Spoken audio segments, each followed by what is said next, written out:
আসসালামু আলাইকুম প্রিয় খামারি ভাইরা। আজকে আপনাদেরকে দেখাতে চাচ্ছি যে শীতকালে ব্রয়লার মুরগি পালনের যে মহা ঔষধ।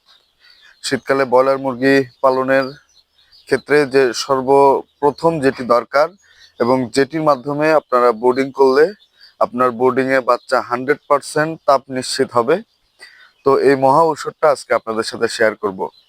আজকে আমি আছি তামিম কন্ট্রাক্ট ফার্মিং এর টাঙ্গাইল জেলার মধুপুর উপজেলার সলিং নামক একটি জায়গায় একটি খামারে এসেছি। CFTNG 254 নম্বর খামারে। তো এই খামারি হাফিজুর ভাই আসলে কিভাবে বোর্ডিং করেছে এটা আপনাদের সাথে শেয়ার করা অত্যন্ত জরুরি বলে আমি মনে করছি। যে এভাবে আপনারা যদি বোর্ডিং করেন অবশ্যই 100% আপনার বাচ্চা সঠিক তাপমাত্রা নিশ্চিত হবে। তো চলুন আমার সাথে দেখি বোর্ডিং বোর্ডিং তিনি কিভাবে করেছেন, তার বোর্ডিং গুলা আপনাদের সাথে একটু শেয়ার করার চেষ্টা করি। ভিডিওটি আপনারা না টেনে সম্পূর্ণ দেখবেন। অবশ্যই এখান থেকে শিক্ষণীয় কিছু আছে, এটা মেনে চলার চেষ্টা করবেন। চলুন দেখা যাক। আমি এখন খামারের ভেতরে অবস্থান করছি। আপনারা দেখতে পাচ্ছেন খামারে বোর্ডিং পিরিয়ড চলছে। আজকে বাচ্চার বয়স তৃতীয় দিন। তৃতীয় দিনের বাচ্চার বোর্ডিং। এখানে 1000 তামিম কন্ট্রাক্ট ফার্মিং এর কেয়ার চিক্স দেয়া আছে। খামারি ভাই ভেতরে বোর্ডিং করেছে। এই মহা ঔষধটাই আসলে আপনাদের সাথে আজকে শেয়ার করব, কিন্তু তার আগে আপনাদেরকে একটা জিনিস শেয়ার করতে চাই যে আসলে বোর্ডিং তো চলছে ওখানে, তাহলে এই যে মাথার উপরে যে আপনারা দেখতে পাচ্ছেন পুরো ফার্মটা কালো কাপড়ে আবৃত করা, এটা কেন? এটি কেন? ওই যে দেখতে পাচ্ছেন ওখানে টিন দেয়া আছে, তার ও নিচ দিয়ে আসলে যে ছাতি কাপড়ের পর্দাটা দেয়া আছে। তো এটার মূল বিশেষত্ব যেটা হচ্ছে যে আপনার বাচ্চা তো বোর্ডিং পিরিয়ড শেষ হলে যে বাচ্চার তাপের প্রয়োজন শেষ তা আসলে না। মুরগিকে তাপ কিন্তু শীতকালে যে রাতের বেলা টেম্পারেচার যত নিচে নামে 12-13-তে নামে, তো সেক্ষেত্রে উপর থেকে যে কুয়াশাটা পড়ে, তো এই কুয়াশা থেকে বা ওই শীতের তাপটা থেকে শীতটা থেকে বাচ্চাকে রক্ষা করার জন্য তিনি দেখুন অনেক সুন্দরভাবে এখানে কিন্তু পর্দা দিয়ে রেখেছে। পুরো ফার্মটা আপনাদেরকে একটু দেখাই। পর্দা দিয়ে রেখেছে যা কিন্তু আবার ফোল্ডিং করা যায়।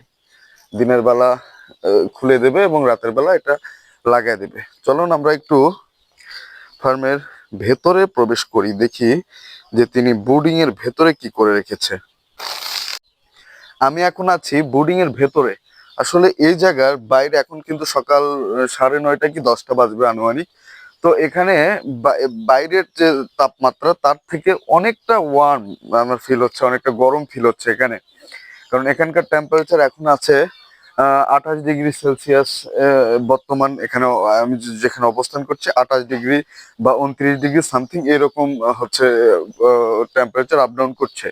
তো দেখুন 1000 বাচ্চার জন্য বোর্ডিং আসলে কিভাবে করেছেন তিনি হাফিজুর ভাই।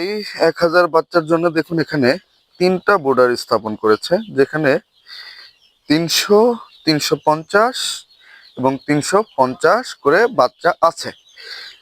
দেখতে পাচ্ছেন আপনারা অনেক সুন্দরভাবে তিনি বোর্ডিং করেছে, যা কিন্তু বাইরের পর্দার ভেতরে এটি একটি ঘরের মতো তৈরি করেছে, যা এই এই এই পলি এই পলি এবং হচ্ছে এই কাপড়ের কারণে ভেতরে তাপমাত্রাটা ভেতরেই থাকছে, এটা বাইরে যেতে পারতেছে না। মাঝখানে কিছু ফাঁকা রেখেছে যার মাধ্যমে ভেতরের যে গ্যাসটি তৈরি হয় সে গ্যাসটি পাস করছে। ধরা যায় যে মুরগির 2-3 দিনে গ্যাসের সৃষ্টি হয় না। বাচ্চা 2-3 দিন বয়সে আসলে গ্যাস তৈরি হয় না ওইভাবে ফার্মে। আপনারা দেখতে পাচ্ছেন খুব স্মুথলি বাচ্চাগুলো তাদের মন মতো ছোটাছুটি এবং তারা খাবার ফিডার থেকে খাবার খাচ্ছে এবং ড্রিঙ্কার থেকে পানি পান করছে। সব বাচ্চাগুলো স্মুথলি দৌড়াদৌড়ি করছে। শীতকালে এরকম চিত্র কিন্তু ফার্মে দেখা যায় না, যে বাচ্চাগুলো স্মুথ আছে, বাচ্চাগুলো জড়িয়ে জড়িয়ে এক জায়গায় জড়সড় হয়ে থাকে। এই চিত্রটা কিন্তু এখানে আপনারা পাচ্ছেন না। দেখুন 3টে বোর্ডারেও সেম অবস্থা। বাচ্চাগুলো খুব স্মুথলি তারা তারা ফিডিং করছে এবং ড্রিঙ্কার থেকে তারা পানি পান করছে। প্রিয় ভাইয়েরা, আসলে আমি চেষ্টা করি যে আমার কর্ম থেকে আমি আসলে যেটুকু শিখি খামারিদের কাছ থেকেও শিখছি এবং আমার নিজের থেকে খামারিদেরকে শেখানোর চেষ্টা করি। তো সেক্ষেত্রে যেখানে যেখানে খুব ভালো কিছু দিক দেখি এবং খারাপ দিকগুলো আপনাদের কাছে তুলে ধরি, যাতে আপনারা এখান থেকে উপকৃত হন, তাহলে আমার সার্থকতা। তো আজকের ভিডিওটি আপনাদের কাছে কেমন লেগেছে, এবং এই ভিডিওটি যদি আপনাদের কাছে ভালো লাগে বা এই বোর্ডিংটা আপনাদের কাছে যদি ভালো লাগে, তাহলে অবশ্যই আমার ভিডিওটি লাইক, কমেন্ট এবং শেয়ার করবেন। আপনাদের যে কোনো সমস্যা এবং ভালো দিকগুলো আমার কমেন্ট বক্সে আপনারা তুলে ধরবেন। আমি আশা করছি যে এভাবে যদি আপনারা বোর্ডিং করেন, তাপমাত্রা নিশ্চিত করেন, ইনশাআল্লাহ শীতকালীন যে সমস্যাগুলো ফেস করতে হয়, আপনারা এই সমস্যাগুলো ফেস করবেন না।